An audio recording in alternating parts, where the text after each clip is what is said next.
Les réalisateurs qui font ce genre de scène d'action et donnent ça à voir à des êtres humains dotés de globes oculaires devraient ne plus jamais rien faire de leur putain de vie et mourir seuls. Salut tout le monde, c'est Thibaut et aujourd'hui on va mettre un terme immédiatement et d'entrée de jeu à tout débat politico-cinématico-podcastien mais cacahuètes, le film d'action est un genre casse-gueule.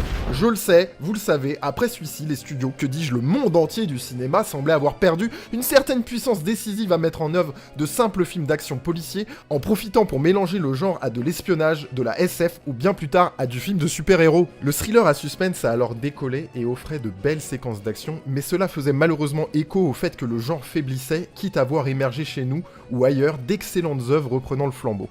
S'en est suivi au pays du rêve américain, un panel d'œuvres autant oubliables les unes que les autres, à tel point qu'on ne savait même plus vers quoi ou qui se tournait. On voyait quelques films honnêtes réalisés par d'anciens grands apparaître, mais la fougue manquait, la peinture s'effritait et on s'est limite retrouvé intéressé par des DTV des années 2005-2006 qui peinaient eux-mêmes à se renouveler. C'est limite si vous croisiez pas à un film de Steven Seagal dans une brocante qui vous regardait en disant « Franchement frérot, même moi je sais même pas ce qui se passe ». Puis sont apparues les fameuses franchises de films, commençant à devenir de plus en plus omniprésentes, répondant au manque et ayant l'intelligence de fédérer, au risque de provoquer une fatigue après les 3 premières suites. Je le sais, et vous le savez, les studios ont alors commencé à compartimenter les films d'action en 2 catégories, les généreux et les intelligents. À croire que les deux sont tellement diamétralement opposés qu'il eût fallu attendre la fin des années 2000 pour voir émerger des films faisant appel à la séduction des actionneurs des années 80, tout en étant capable d'avoir la personnalité propre qu'ils méritaient. Même s'il est mixé avec d'autres genres, le film d'action présent à l'intérieur de ses œuvres évolue à un certain degré. Des séquences pleines de promesses sur fond bleu, parfois intelligentes, osant des exploits et malheureusement parfois trop stupides et grand quignolesque pour remettre un sensationnel en relief, que ce soit de la SF, de l'espionnage ou du film de voiture. C'est pas un vrai genre le film de voiture. Regardez, on va faire un truc simple. Voici tous les grands blockbusters, les films d'aventure, d'action et thrillers tous genres confondus sortis ces 2 dernières années. J'enlève les films de SF, d'espionnage, de super-héros et catastrophes en gardant que les films d'action pure et on se retrouve avec 3 catégories. Les over the top ici, les intelligents ici, les débilos ici, mais alors complètement débiles pour les dimanches soirs de jours de pluie, mes couilles. Hein. Et tout en haut, indétrônable depuis quelques années, on a les 3 GOAT.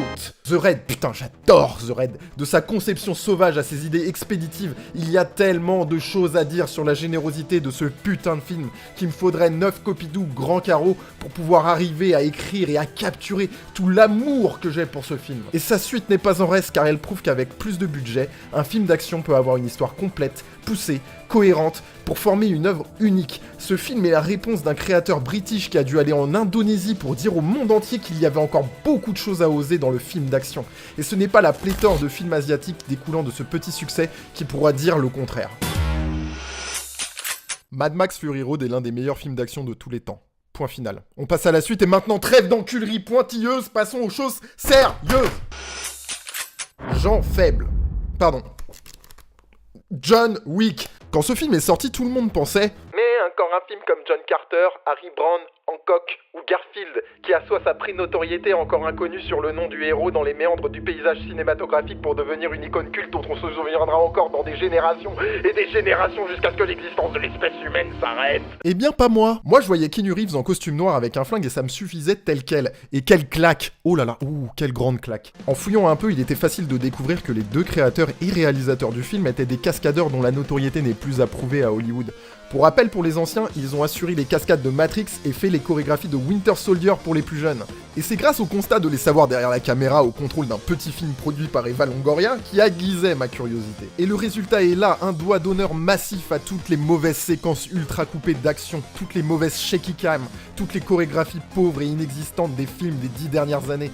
John Wick met sur un piédestal l'art virtuose de poser l'action, de le filmer tel qu'il est, avec légèreté et grande dynamique. Une brutalité mise en face du visage du spectateur comme pour lui dire « Regarde ce qu'on a fait, tu vas péter un câble !»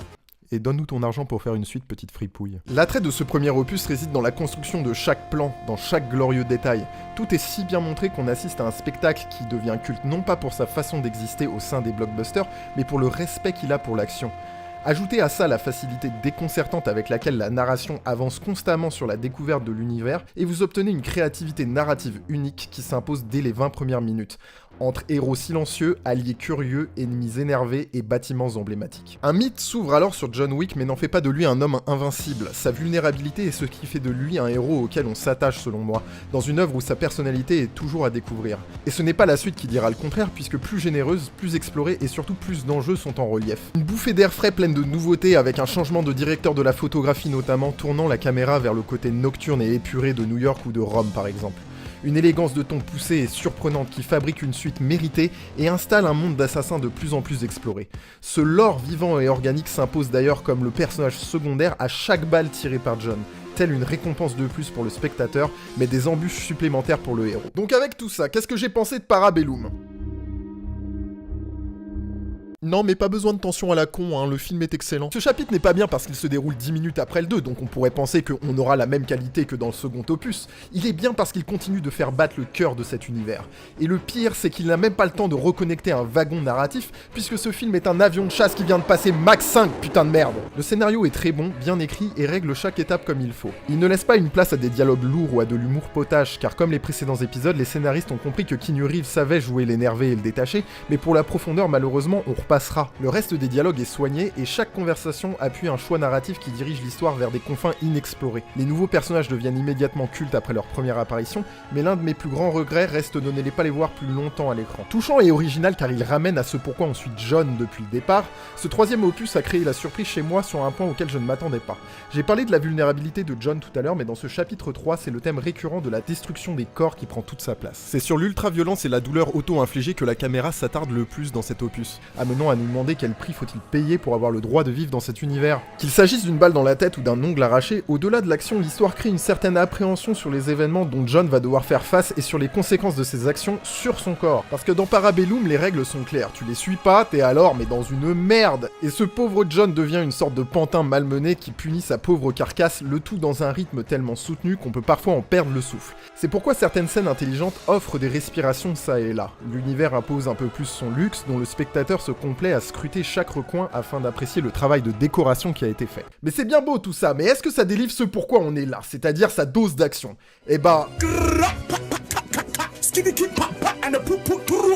Tout ce montage que j'ai mis 1 heure à faire veut dire oui. Alors je suis pas pro arme à feu, mais ce film leur rend un hommage détonnant, et voir la maniabilité facile avec laquelle Keanu Reeves et Halle Berry font preuve en tirant sur tout ce qui bouge et en effectuant une partie de leur cascade eux-mêmes, prouve leur grand investissement dans ce troisième opus. Jamais la nervosité d'une scène n'a été aussi sensationnelle. Non franchement, on observe la défense de John devenir aussi importante que ses attaques surpuissantes, et le film s'autorise même une dernière partie à pencher vers un cartoonesque largement accepté et bien accueilli, qui ponctue d'une certaine légèreté la douleur des scènes de combat. Parce que sérieusement, la scène avec les acteurs de The Raid est... c'est... En conclusion, John Wick Parabellum est l'épisode le plus stimulant de la saga, un buffet à volonté d'action qui accepte durement ce qu'il est et progresse dans son divertissement. Une entrée délicieuse qui se met au service de l'authenticité et des efforts fournis par toutes les personnes ayant travaillé sur ce film. Parce qu'il faut l'avouer, voir les stars de notre jeunesse continuer à nous impressionner par le cœur qu'ils mettent à l'ouvrage dans ce troisième film mérite amplement notre implication dans son visionnage. Donc c'est pourquoi je remplace le film d'action que j'attends le plus de John Wick chapitre 3 Parabellum à John Wick chapitre 4 Skibidi Papa.